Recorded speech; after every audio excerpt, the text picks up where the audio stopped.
It's time now for a look at the latest in local news. In the news, the Jesup City Commissioners met Tuesday for their regular monthly board meeting at City Hall. Once again, the dates of their retreat have now been changed again. The new date now is March 21st and 22nd. The time each day from 9 a.m. to 3:30 p.m. Friday and Saturday at City Hall. City plans to meet with department heads and discuss budget and other topics with the City of Jesup.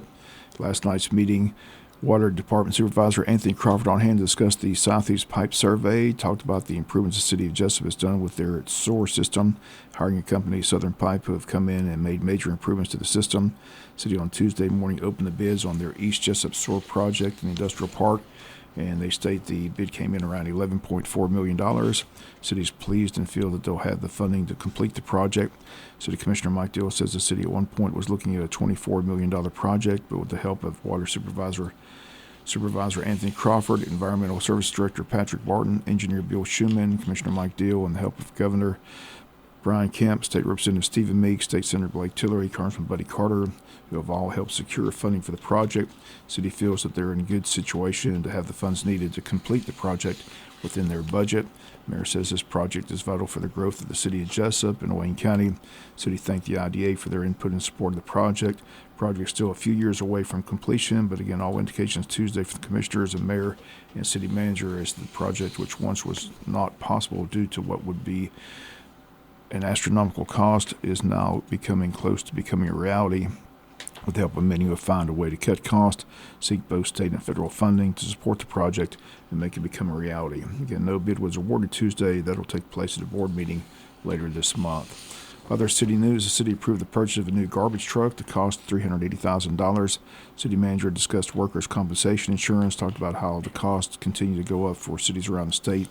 Jesup saw an increase from $87,000 to $94,000 in 1 year. The city approved a 2-year contract, which will lock them in at a cost of $94,677 for the next 2 years. Fire chief on hand, given permission to bid out air packs for the department, also allowed him to approve the purchase of a crew cab truck. The low bid from Woody Folsom at $49,398. Tim Cockfield, the only commissioner voting against, saying he wanted the truck bid out to other local vendors. City voted to get out of the EV charger business in downtown Jesup, voting to allow a company to come in on a 10-year lease. They'll be responsible for setting up the chargers, setting the price, and paying the electric bill and taking any profit from the chargers. Again, that some of the items from the commissioners meeting on Tuesday. Once again, the dates of their retreat, March 21st and 22nd. Commissioner Pam Schuman stated the annual Dogwood Festival is set for that Saturday, March 22nd. Commissioner Tim Caulfield says he's boycotting the festival ever since they moved it from the City of Jesup. He says he used to visit the Dogwood Festival on a regular basis when it was in the City of Jesup, but he says they're not happy that they moved the festival out of the city to J.C. Landing. Wayne County Commissioners met Monday for their monthly meeting. Under new business, the commissioners approved the bids for Oglethorpe and Tank Road. They received 3 bids, accepted low bid from Sykes Brothers for $3,735,656.75. Commissioner Kevin McCreary made the motion, seconded by Commissioner Thomas. Commissioners approved the fines for animal control, adding a 48-hour sale permit, $50 available at the administrative office of the county. They also added $7 with permit, $1,000. Again, the motion by Kevin McCreary, seconded by Commissioner Thomas. Under old business, commissioners did approve their new animal control ordinance update. Had been tabled for a couple of meetings, but passed on Monday. Motion by Commissioner Randy Franks and seconded by Commissioner James Thomas. Also approved that rental agreement with Jackie Hoyt and bingo donation at Hall Richardson. Under new business, they approved the Lamig bid, the bid going to the Georgia Asphalt Company. Once again, the low bid received, the bid $1,265,220.13. They approved the plat for Pine Ridge Phase 2 subdivision. They approved amending the budget, and they voted to close lake race on the dates of April 10th through the 13th for boat races.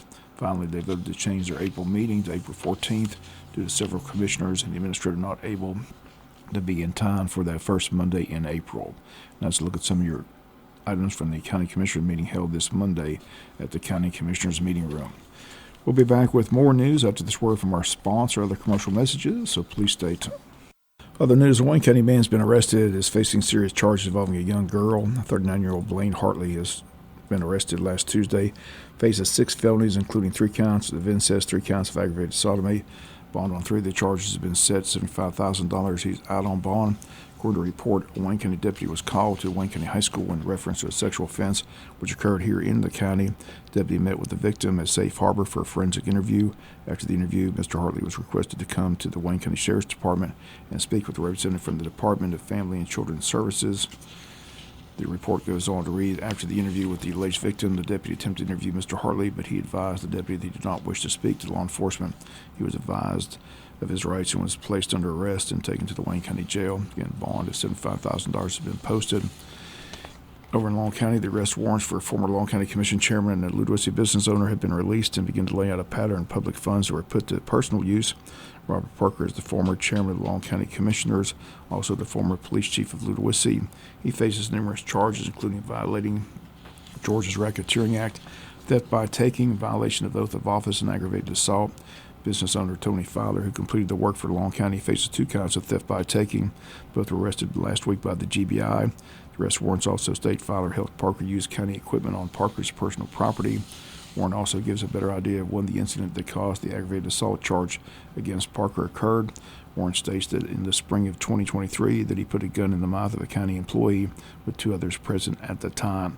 He also was serving at this time as the Ludowici police chief and also as Long County chairman when the incident occurred. Parker stepped down from the police department at the beginning of the year 2024. The incident also has led to the charge of violation of oath of office. Warrant lays out where some of the county funds were spent. And what were they spent for? $7,947.72. The state was spent on 4 shotguns, $5,104.82 spent on personal clothes purchased in Wayne County, $2,099.34 on personal clothes in Chatham County, and $1,112.80 on shoes. Document states Parker used a county purchased water pump and county equipment on his personal property. Tony Fowler assisted him in the work. Parker and Fowler were denied bond this past Friday. They both remain in the Tatnall County Jail. Again, the judge declared both were a flight risk. Fowler has another bond hearing set for next week. As for Parker's county commission seat, a grand jury must indict him on charges to begin the process that could result in his removal from office. Once again, the GBI in charge of the investigation, they insist more arrests are forthcoming, and we'll continue to follow the story as it develops. We'll be back with some final news notes after this word from our sponsor, the commercial messages, so please stay tuned.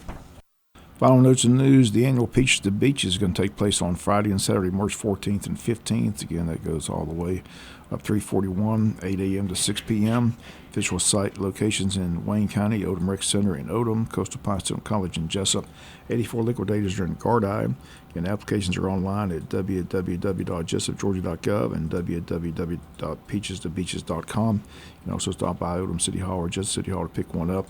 If you need more information, call Odom City Hall at 912-586-2211 or Jesup City Hall at 912-427-1313. And Oakland Baptist Church is getting ready to host the world-renowned archaeologist Dr. Scott Stripling on Sunday, March 16th. He's the director of Archaeology Institute at the Bible Seminary in Katy, Texas. He's been a guest on numerous television programs and documentaries. He's appeared on Fox News, the History Channel, and Discovery Channel. He's currently overseeing the archaeological dig at Shiloh, Israel. Again, the March 16th morning service at Oakland Baptist Church begins at 10:15, and everyone is invited to attend. That's going to do it for latest in local news. Sports coming your way in a few minutes. Bob Morgan, have a great day.